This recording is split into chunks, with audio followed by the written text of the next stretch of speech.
What is up, duelists, and welcome back to another Yu-Gi-Oh video. We just had two really big tournaments happen this past weekend for this new Blazing Dominion format. We had the French National Championship with 3,000 duelists, which is the biggest European national ever. And we also had YCS Columbus happen. And so with those events in the books, I want to talk about how the format has developed a little bit, and most importantly, give you some insight on what I feel about non-engine in the current format. So we're going to do a non-engine discussion today as well, because of course I've already given you my first impression of the format last week with the tier list on the best decks in the format, and I think a lot of that, has held up true. So I'm pretty happy on how I did on those predictions. But let's just look at these tournaments real quick, and then we'll talk about some non-engine.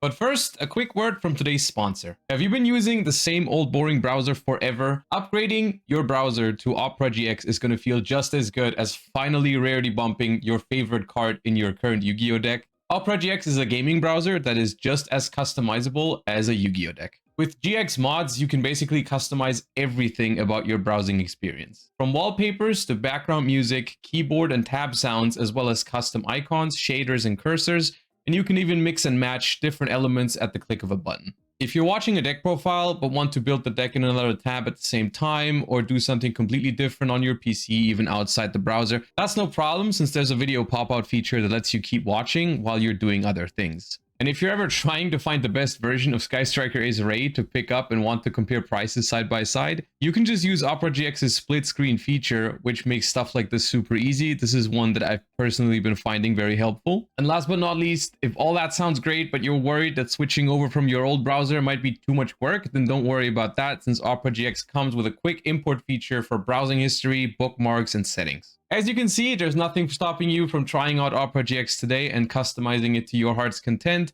That being said, use the link in the description down below to download Opera GX today.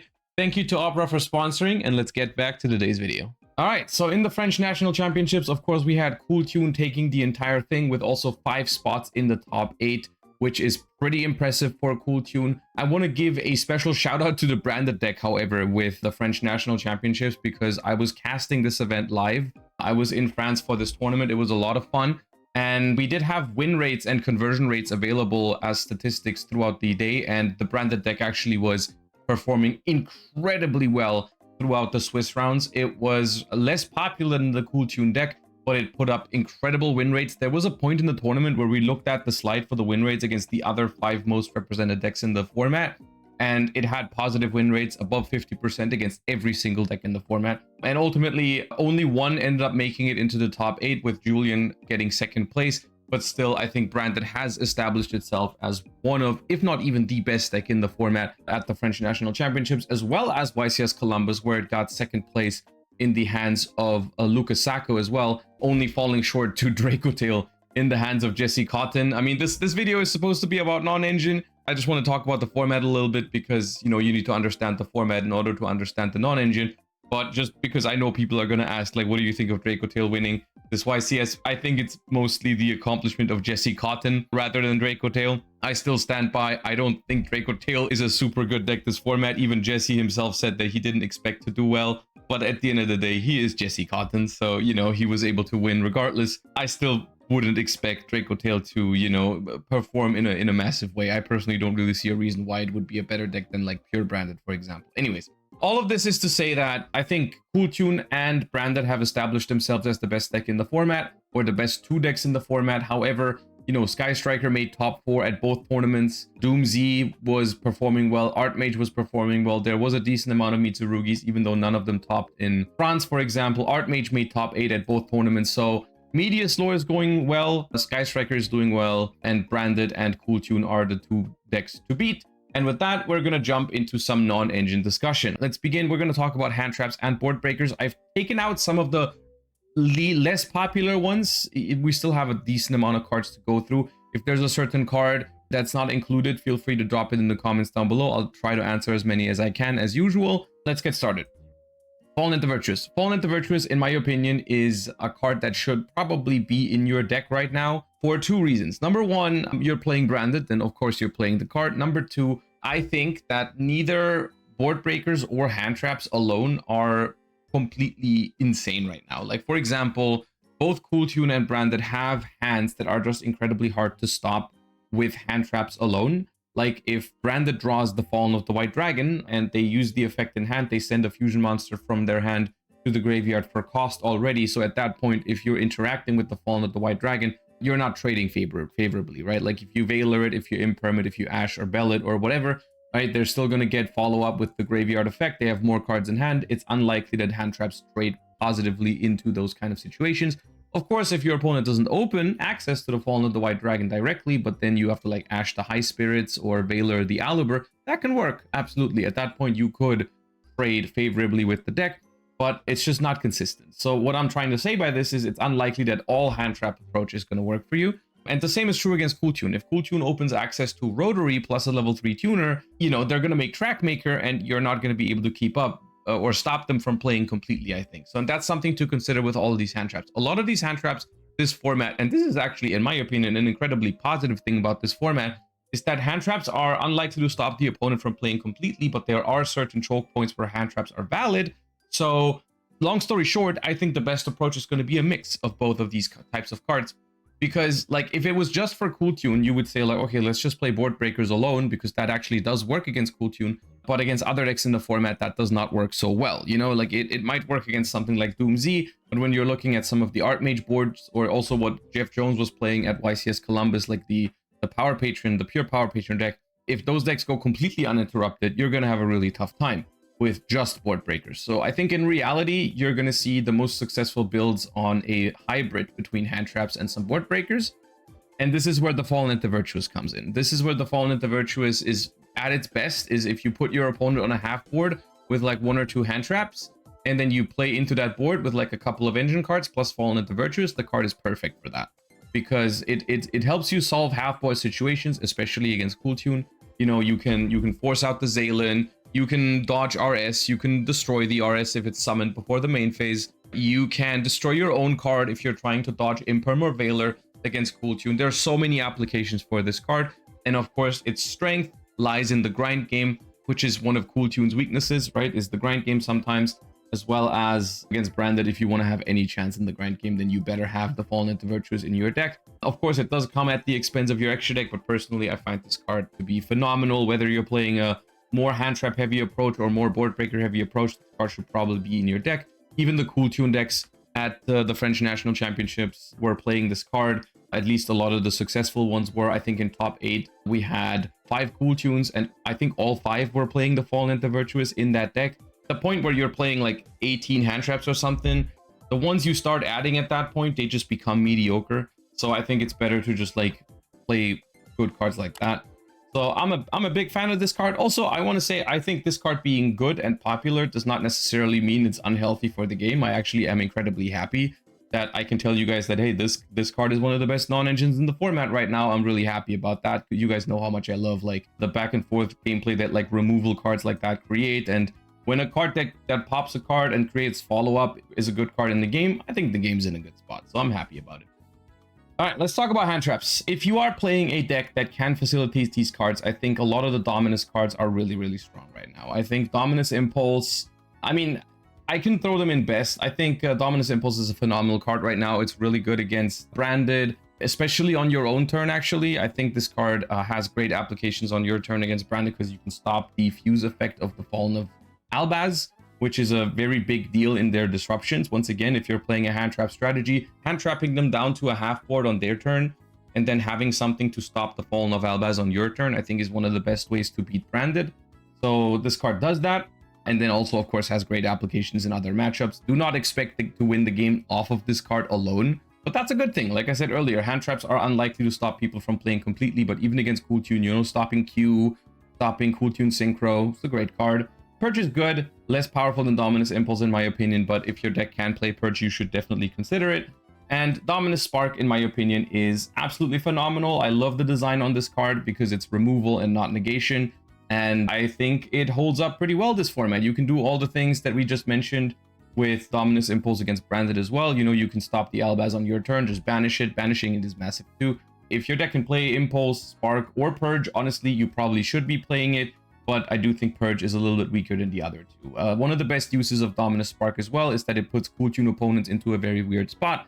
Because if they see it in your hand, they know that you can banish the Remix in their end phase, which is where something like our S also can't negate it. So it's kind of weird for them to really make a board. The only thing that can really stop Spark on their turn is Zaylin, but Zaylin, they have to hold like Cool Tune Synchro in their hand to be able to respond to the Spark in the end phase, and then you simply don't activate the Spark, and then they kept the Cool Tune Synchro in their hand, and then you spark them on your turn at some point. So phenomenal card right now. I know it's a little pricey, which is unfortunate, but it is really, really good. Songs of the Dominators is a niche option in my opinion. If your deck, I mean, this card is just very restrictive as to which deck can play it. If your deck can play it, like I think some Power Patron variations can, you could absolutely consider it. I don't hate it. It's a solid card. Imperm is also good. Personally, I think both Imperm and Valor are just okay this format, quite frankly. I don't think the current top meta decks need to be hand-trapped in order to beat them. I find that the only decks that really should be playing, I mean, Effect Valor should only be in Cool Tune decks in my opinion, most of the time. I think other decks have better options in terms of hand traps. Simply speaking, I think for most decks that are not Cool Tune, I really think you should be going with a very 50-50 mix of hand traps and board breakers, if not lean more into the direction of board breakers. And Valor just doesn't make it into the best like 3 or 6 or even 9 hand traps of the format. There's no way. Valor is a good card, but it should only be in decks that want to be playing 15 or more hand traps, or specifically in Cool Tune, because as a level 1 tuner, it's a great way to extend your plays.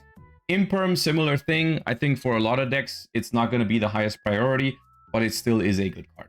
Roland Lockbird is maybe surprising because I was expecting this card to be even more popular than what it is. The card is extremely popular right now, don't get me wrong, but I think it is actually less main deckable than I initially expected, and that's just because of how bad it is into branded. Like, when I was looking at this format a while ago, I was like, okay, main deck to beat Cool Tune, and then everything else, and also some art, like some Art Mage, Doom Z, whatever. Like against those decks, Droll is good, but branded is just more popular and more powerful than I personally expected. I thought it was going to be one of the best decks, but like the numbers it's putting up right now is genuinely crazy, and that alone might make you want to put Droll and Lockbird into your side deck for like the more combo heavy decks in the format, like the Medius lore. You definitely want to have it in your deck somewhere, I think, unless you have a very specific reason not to. Like if your approach to beating like Doom Z is just breaking the board instead of hand trapping them at all, I think that's fair enough. But for a lot of, like, you just want to have that coverage against the rogue decks or like some of the more combo heavy decks in the format, then this is a very, very good side deck card. You could main deck it still, but it is not that great against branded. Okay, then DD Crow is a surprisingly solid card right now in the side deck. When I mean niche options, basically I mean this card could be in your side deck for specific matchups, or you could main deck it in certain situations or certain decks. And DD Crow is definitely a side deck card. Not good enough against Cool Tune at all. Also not good enough in Cool Tune because it's not a tuner to main deck it. But it is a good and effective way at dealing with branded, and the reason why it can be better than Vis deals against branded is because they can't hit it with Retribution, and you can also side deck it better against Sky Striker, which is a deck in the format, absolutely. And hitting Engage or Rose against Sky Striker is pretty potent, so DD Crow has applications, and I've seen a lot of Cool Tune players side deck it for more hand trap coverage, and I think that's solid. I think it's a solid option for that. Bell and Ash are good cards right now. I mean, they're main deck staples in Cool Tune, right? But that alone does not catapult them into the category of best cards in the format, in my opinion. I do think both of these cards are iffy going second right now, personally. I think they're solid cards to back up your board going first. And of course, Ash's main use case is being the best, literally one of the best cards in the game going first if you don't brick. That being said, I think negating Mulcharmies right now is not the highest priority for a lot of decks. Simply because decks right now, the top couple decks in the format are good against Charmies. And so if your deck is not weak to a Charmy, personally, I think you're going to find better non-engine to play. Like both of these cards are good. And Ash is also a card that like you're going to want it in like almost all of your side decks for like if you're looking for a card that can double as a side in for going first, a way to answer a Mulcharmy, and then against heavy combo decks, you can also throw it into your deck going second. It's also pretty solid against branded. So I do think that's where Ash goes, but it is not a main deck staple anymore. Like a lot of branded decks are not maining this. Cool Tune is playing it because it's a tuner, of course, and same thing with Bell, but like these cards are not as mandatory as they maybe used to be, and this is a very good sign in my opinion. I'm very happy about that because I genuinely think there's a way to like play this format without needing to hand trap your opponent. I think that's good. Ghost Ogre and Snow Rabbit as pretty much as good as it's ever been. Like, this might be the best format for Ghost Ogre and Snow Rabbit maybe ever. This card has solid interactions against most of the decks in the format. You know, can hit Cool Tune monsters on the board to get rid of the body, can hit the Cool Tune field spell, can hit Fallen of Albaz or the Ecclesia Synchro, which is really important against Branded, and has solid applications against a lot of the rogue decks in the format. Like Doom Z has a bunch of stuff with continuous, Archmage does. So I've been liking Ghost Ogre. I think it's a solid hand trap right now. Of course, once again, it's only going to go into decks where you play like 10 or more hand traps, like Cool Tune. But I think it's pretty solid. I'm not sure how exactly I would rank between Bell, Imperm, Ogre, Veiler. It really depends what deck you're playing. Like, for example, Ogre being a tuner makes it better than Imperm in Cool Tune, I think, in a lot of cases. But of course, if you're trying to stop your opponent from playing, that's not something that Ogre excels at, right? Like against Branded, if your strategy is stop my opponent from making a board, then Ogre is not the way to go, and maybe rather Imperm is. But if your goal is, well, I'm okay with the Branded player setting up a little bit, and then I'm just going to Ghost Ogre the Fallen of Albaz, this card is great. And this is why, of course, these videos are only here to give you like a rough idea of how the format works, and then you can make your own choices, because it depends. Ghost Ogre is not always better than Imperm, and Imperm is not always better than Ghost Ogre. So you need to understand what's going on. I personally am not a fan of Ghost Moaner because of the TCG ruling on your own turn. Like, you can't negate Fallen of Albaz with it against Branded when they summon it on your turn. It's okay going second against Branded. I don't like it against Cool Tune either. I mean, you can hit the Track Maker. Overall, I just think, like, with all these other cards at your disposal, I find it very hard to imagine that there's a world where you actually play this card.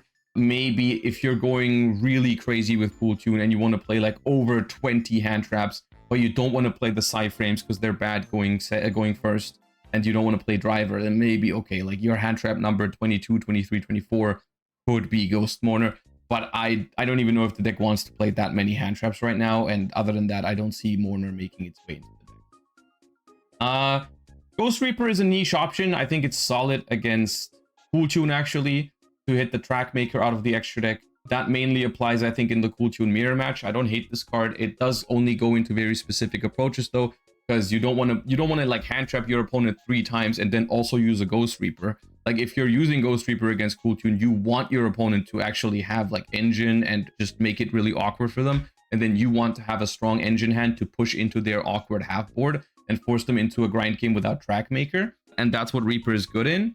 However, that's specifically not what's happening if you're playing Cool Tune yourself, right? Cool Tune is playing hand traps usually. So that's why I found Cherries a little bit awkward in Cool Tune. If you want to play it in other decks and you have the extra deck space, you can mess around with it. Haven't really found a great way to stop Branded consistently with it, simply because there's so many ways for Branded to recycle their banished cards with the dragon that devours the dogma. And then if you hit that card, that's just not that important, I think. Like, so it's awkward, but it's a niche option for Cool Tune, and maybe you can find a way to make it useful against Branded. Retaliating Sea also is a niche option, unfortunately, because Branded doesn't rely as much on Branded Fusion anymore. It's not as good against Branded as it used to be. It can work against Cool Tune if they start with Cool Tune Synchro or Synchro Overtake, but that is not as likely anymore. It's really good against Striker, though. So there's a couple of applications for it. Unfortunately, also doesn't really hit the meatiest decks really well, so the coverage is limited. If it does hit the board, you do win the game off of it a lot of the times, though. So it's a niche, maybe silver bullet that you can have in your deck if you're struggling with a certain matchup like Cool Tune. I think it's okay. Nibiru the Primal Being has been demoted to a niche option at best. Personally, I find this card not great against Branded or Cool Tune. It's okay in both of those matchups. It can be activated. It sometimes can make it awkward for your Cool Tune opponent if they see it in your hand. But ultimately, the way I like Nibiru in this format is I like siding it in decks that have a decent amount of hand traps. You can consider it, because if you compare it against stuff like Doom Z, it can be very potent.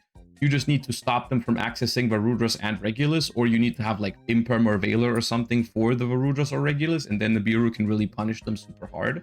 So if you're main decking a bunch of hand traps, I think Nibiru is a solid side deck option. Also covers more rogue-ish but still popular decks like Malice.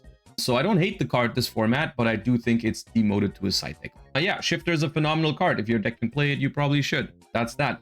Skullmeister, solid comparison to DD Crow, I think. It's a little bit more interesting against something like Branded sometimes, because it can hit cards that are what's the basically just more copies of DD Crow, I guess.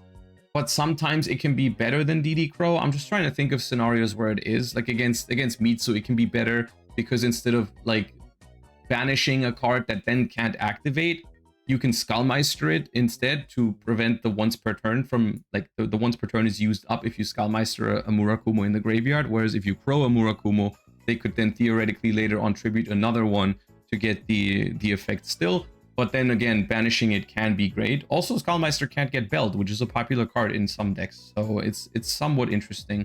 But I think Crow overall ends up being a better card because it does hit Striker better. Bastials are good in my opinion right now. I think if your deck has a search target for Magnamood, you should probably main deck Magnamood.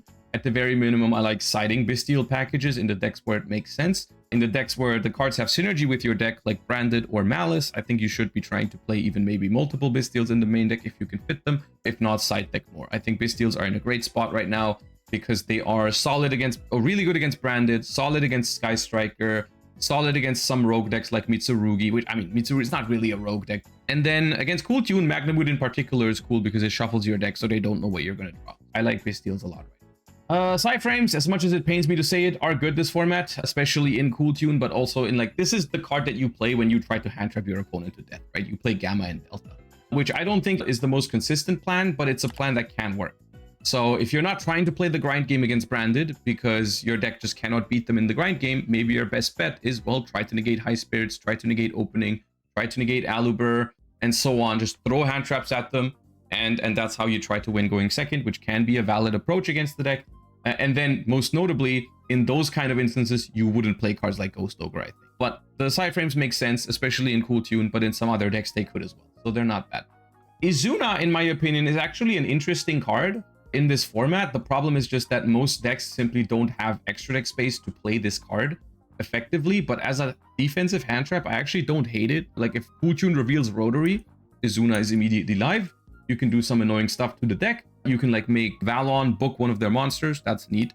And then the Valon is untargetable, so they can't pop it with Mix. I think also, like, maybe putting the Track Maker face down could be interesting so that they can't synchro it off and then bounce your whatever you make with Izuna.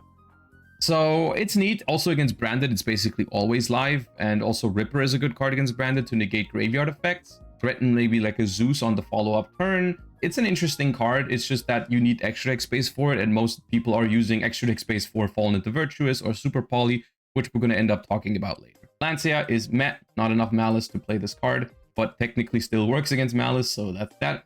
I think Fedralus Harmonia is a phenomenal card. If you can play this card, I think you should. It's expensive, I know, that sucks, and it's basically locked behind the Synchro Lock for a lot of decks, but I personally think if you can play Fedralus Harmonia right now, you should. The card is phenomenal. Removal against Cool Tune, putting up a big body, putting Wind Pegasus at Ignister in your grave to make it awkward for them to pop with Mix later. The counter Fallen of Albaz against Branded, it's just a phenomenal card. I think there's not much else to say about it. Phantasme is not recommended right now. There simply aren't enough Link decks. Molchami Fuwalos, a card that's been basically a main deck staple for multiple formats now, I think is demoted around here. It still is a solid card. You can still definitely side deck it. I just think it's not phenomenal against Cool Tune. It's decent against Branded, but basically it's just like, the thing with Molchami Fuwalos is the same thing as it is with cards like Dark Ruler No More. You only really want to main deck these cards if you absolutely have to. Like, you don't want to play a card that's dead going first unless it absolutely wins you the game going second or is really good going second. And Molchami Fuwalos right now doesn't even guarantee, it's not even close to guaranteeing you a win against Branded or Cool Tune when you're going second. So I think for a lot of decks, it's just not worth the risk of drawing it when they go first. If your deck has ways to use this card, like for example, Branded can send it for High Spirits, discard it for Super Poly, send it for Droplets, discard for Fallen of Albaz. In those decks, it's completely fine to play the card in the main deck. But in decks where you have no way to make use of it, I probably would side deck Fuwalos right now, like in decks like Cool Tune. I think a lot of people are just not maining the card because it's not worth it, but they're siding it to cover for all the more combo-heavy decks, which still exist. You know, the top two decks in the format are more grindy and a little lower ceiling right now with Cool Tune and Branded, but there's still a lot of crazy decks out there that you really want the Fuwalos against. Personally, I'm not the biggest fan of Purulia right now. I think it's not the greatest card against Cool Tune because they don't have to give you multiple draws for it. And it's a terrible card to draw on your own turn. So if they ever see it with Q, it's really messed up. And I just don't think it's that great in a lot of other matchups either. Like, yeah, against Branded, you draw a card for Fallen of the White Dragon usually, but they don't even have to normal summon unless they draw Aluber. So I think this card is like usually going to be just an upstart goblin with downsides because it can get Ash. You can draw it for turn. They might not give you a single draw depending on how things go. Just not a fan of this card. I mean, I think it's okay against Cool Tune if you have nothing else to side in. Maybe it makes your opponent's line a little more awkward. But I just don't see, like, if there was a deck in the format like Vanquish Soul, which is just not as popular right now, where this card is really, really good, then I'd say, like, yeah, put it in your side deck for that matchup, and then you can also side it for other matchups. I just don't think there are many decks right now where this card is so good against them that you want this in your side deck for sure. Like, there's less Radiant Typhoon, there's less Vanquish Soul, there's less Malice. Those decks still exist, and if you want to respect all of them together, then maybe this card is still a good choice, but it's nowhere as near as good as it used to be. And Meowth is probably just meh for the same reason. I simply don't think there are enough decks that Meowth covers right now. And that's the Handtraps. And now we're talking about Boardbreakers. And I think, once again, I think your best bet this format is to pair some Handtraps with some Boardbreakers. Now, for some of these, obviously, they are side deck cards exclusively. I think that's what makes some of these Handtraps overall better than some of these Boardbreakers, is because they're easier to main deck. Like cards like Ash, Impulse, Ogre, Bell, Spark, like those cards are good going first and going second. And cards like Duster and Lightning Storm are not. But I still would say, I would still put these cards up here, even though they're side deck exclusives. Like I stopped doing like the main deck side deck split on these discussions, because to me personally, it doesn't really matter. I would still say Lightning Storm is one of the best Boardbreakers this format. You just don't main deck it for obvious reasons in most decks. Or maybe that means we put them down here because they're not main deckable at all. But I personally think that both of these cards have very, very high priority because they're just really good. They don't win you the game on their own, except maybe against Sky Striker if they don't have Accusation. But you do want to have these cards somewhere in your deck, I think. Unless, once again, unless you're going full in on Handtraps, these cards should probably be in your deck somewhere. Great value against Striker, great value against Branded, because you always hit stuff like Fallen and the Virtuous as well as Branded Retribution. But then also a lot of the non-engine that they draw into, like Droplet, like Crown, like Super Poly, like Solemns after siding, like Called by the Grave, like being able to wipe all of that away and just have to worry about the monsters is great. So I think both of these cards are really good right now. Actually, you know what? I'll leave them up here. Illusion Gate is a good card. I like Illusion Gate right now. It's specifically interesting for like mirror matches, like when you're playing, let's say you're playing Cool Tune and you can take your opponent's Cool Tune starter, or you're playing Branded, you can take your opponent's Aluber, or Fallen of the White Dragon. I think it's really interesting with Illusion Gate. Of course, the issue is having, like, making this card resolve against Cool Tune, or also making this card resolve against cards like Branded Retribution, or also like other non-engine like Ghost Bell or Solemns and whatever. But if you can resolve this card going second, I think it'll always give you a very solid shot at winning your mirror match. And then you will always be able to side this into other matchups as well if their board is weak to Boardbreakers. So I like this card. Metaltronus seems mediocre. You just need too many extra deck targets to have good coverage for it. It's just not main deckable at all. And even in mirror, like for most mirror matches, there's better options. Called by the Grave is a phenomenal card in the game right now. One of the best non-engine in the format, I think, because like boards are smaller, which means that this card is also useful going second. It's almost like a board breaker against every deck in the format that is not like Art Mage or like basically FTKs. Like against Branded, against Cool Tune, this card is a good card even going second. So there's basically no downside to this card. It is phenomenal. Cross-out Designator is solid if you want the card specifically for going first, although I think most people are choosing to side Solemns over it right now, which I didn't include because they're so obvious. Like, yeah, Solemns are good if you're going first, and if you want something for going first, then you can play Solemns. Cross-out is all right, but with usually decks playing less Handtraps right now, you're not going to have the same coverage as you used to. So if you play against Cool Tune, but you're playing like Branded, all you can negate is like Ash. Maybe if you put Ash into your deck going first, and then all the other stuff like Veiler, Imperm, Ghost Ogre, or whatever, you're probably not going to have. So that's weird, I think, about it, but that's that. One-on-one spell trap removal is pretty meh right now. Evenly Match is an interesting option. I I think this card is very good against Branded. My only issue with it is that, like, Julian was playing the Dia Bells, and I think that I'm afraid that that might be a standard moving forward, which is kind of cringe.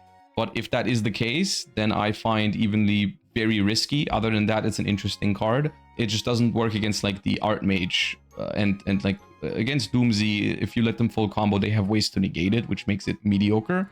And then the risk of Dia Bells making this card completely useless is kind of what drives me away from it against Branded. But it's an interesting option. Cash Tiras, okay to me. I've seen some people mess around with them in Cool Tune. Don't hate it, don't love it. It's a card that normally thrives in formats like this, but it's just like a card that, to me, it just feels like a worse version of Fallen to Virtuous in almost any way. But maybe it's all right, you know. I don't hate it. I do not hate this card.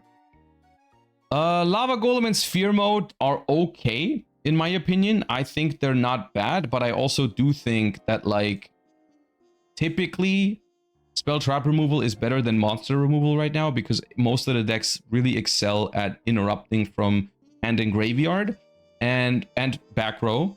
And I think Cool Tune is the one deck where you could argue, yeah, these cards can take a majority of their board and interruptions away, but Cool Tune will see them and then play around them, which is possible. It's still not bad. Like, I think Lava Golem is just better than Sphere Mode because it has wider coverage. Because Cool Tune, like, ending on just one monster is harder for Cool Tune than ending on two. So seeing a Lava Golem in your hand, it might be a dead card because they play around it, but it forces them into an awkward line. Against Sphere Mode, they just end Zalen Remix and don't care at all. So yeah. Sphere Mode, maybe Sphere Mode has applications in other matchups. Like, you just don't side it in against Cool Tune, but you side it against the heavy combo decks. That, I think, could be completely reasonable, actually. So I don't hate Sphere Mode, but not for Cool Tune and not for Branded. Those matchups just don't consistently play into it and are not hurt enough by it, I think, even if they do end up sometimes playing into it. Super Polymerization, I think, is a great card right now. It's probably the best format for Super Poly ever, if you have space in your extra deck for the targets.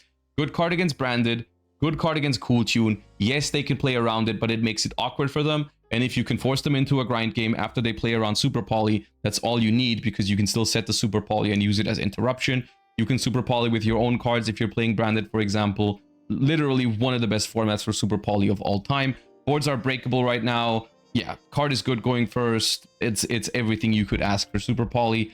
Phenomenal board breaker right now. Raigeki is mediocre for the same reason that cards like Sphere Mode and Lava Golem don't work against some of the popular decks. Even worse against something like Doomsday, because some of their end board can't be destroyed or they will just negate it.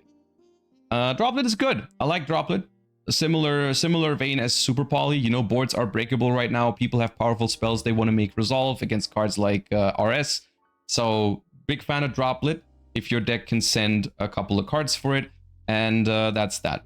Book of Eclipse is a niche option that you can use. It does work against Cool Tune sometimes. I mean, I say sometimes because they simply will once again see the card and probably hold some of their interruptions in the form of like Clip and Cool Tune Synchro, or just make a Zalen to try and negate the Book of Eclipse. But Book of Eclipse is solid. I just think it suffers from, there's too many other better ones, basically. Like between Super Poly, Droplet, Called by Crown, and so on and so forth, you're just going to run out of space to play Book of Eclipse in your deck, I feel like.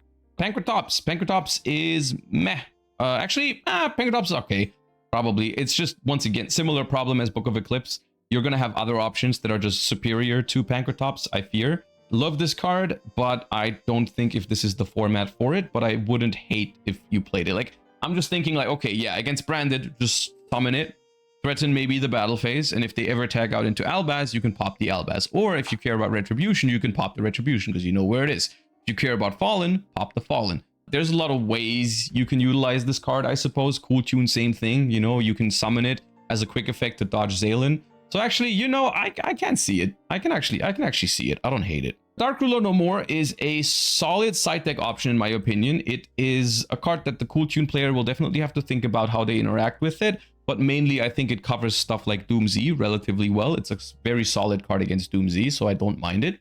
If you are trying to break the Doomsday board instead of hand trapping it, I think it's a solid card in your side deck. Doesn't have the greatest coverage because decks like, you don't want it against Branded. You don't want it against... I think you can side it against Cool Tune, actually. It's not the end of the world. because it does make them a little bit more awkward in terms of how they can interact. So yeah, maybe you can play it in like decks like Striker or something if you're scared of like the Doomsday matchup. Ultimate Slayer. I think Ultimate Slayer is a niche option if you have extra deck space. It's just like worse than Super Poly in almost any way because it's not main deckable, I think, because it's just not good going first. And it does have applications against most decks in the format. If you're like, for example, if you're playing Fallen at the Virtuous already, you're going to have Albion and Ecclesia in your extra deck already, which means you can target fusions and you can target synchros with it. So I think, you know, like against Branded, like targeting a Mirror Jade with this, putting it back into the extra deck and getting a free Albion in your grave to get Fallen at the Virtuous, I think that's neat. I think that could be neat. So I think Ultimate Slayer is an option to maybe play around with. Probably like it more than Book of Eclipse, even though Eclipse is more main deckable. Talents, in my opinion, is a phenomenal card this format. I think every time that people play, you know, breakable boards, I think Talents is a very, very good card. Specifically good against Cool Tune because it draws you cards that they won't know. So if you're playing a board breaker approach against Cool Tune, this card is phenomenal, I think. The only downside to Talents right now is that there's a couple of games where you go first and you just don't get hand trapped, which is a great sign for the format that not everyone is on 20 hand traps. It's just the Cool Tune players. So going first, sometimes this card is actually not that good. Like this is arguably, I think, and this is a very rare occurrence with Talents. And this is also one of the reasons why I'm a pretty big fan of the format. Talents is not that good going first. It's actually more of a go second card. And at that, it's really strong. But you might want to consider not playing it if you really care about it being live when you go first. But it's good. I like it. Thrust, similar reasons to Talents, basically. Really good card, but this card basically can't be main decked unless you have like a trap for it, which I wouldn't. I mean, if you're playing Spark or Impulse or Imperm, you could play Thrust, but I think it's more of a side deck card, but it is a pretty solid side deck option in my opinion. Dimensional Fissure, I don't even know why this is in here. This is just a floodgate. This is not very interesting to talk about. Yes, if you're going first and your deck can use Dimensional Fissure, it's one of the best cards in the game because it kind of beats Branded and Cool Tune on its own because one of the best outs to it is Fallen at the Virtuous in theory to floodgates, and it doesn't work against Di-Fi. It is weak to Duster and Lightning Storm, and just another reason why those cards are so good this format, but Di-Fi is a good card. And then we have two interesting ones.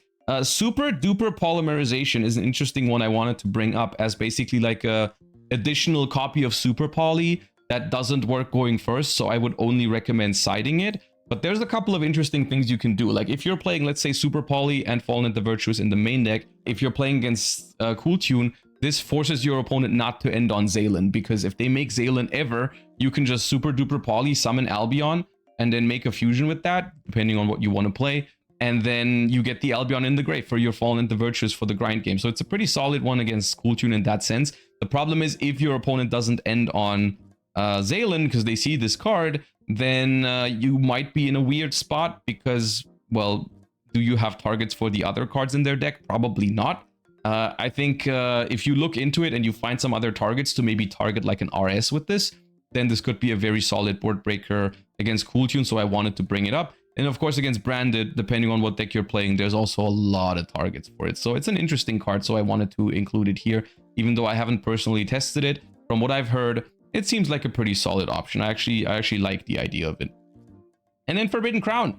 Forbidden Crown is really good now. It's actually now the versatility that this card is providing actually is relevant this format. You know, like it wasn't good enough the past formats, but right now I think it's really solid. You are not looking, sometimes like against Branded and Cool Tune, you're not looking for a board breaker that beats the entire board as one card. You're just looking for a solid interactive card going second that just disables like a certain piece of their endboard that you care about.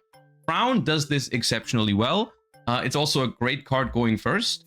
And yeah, you know, you care about the Albaz fuse effect? Well, I'll crown it. You care about Zaylin? Well, crown it. The only thing is you're going to have to win a grind game after you crown something, unless you can go for a game like, for example, Doomsday can do that. But yeah, overall, I think Crown is a phenomenal card right now. And once again, I think that is a sign of a pretty healthy format. Overall, after watching, we've been live for like 24 hours last weekend, watching the French National Championships on both days. And I must say, I was really hyped because there was a lot of really good games of Yu-Gi-Oh being played, very low amount of non-games, and a lot of great back and forth grind games.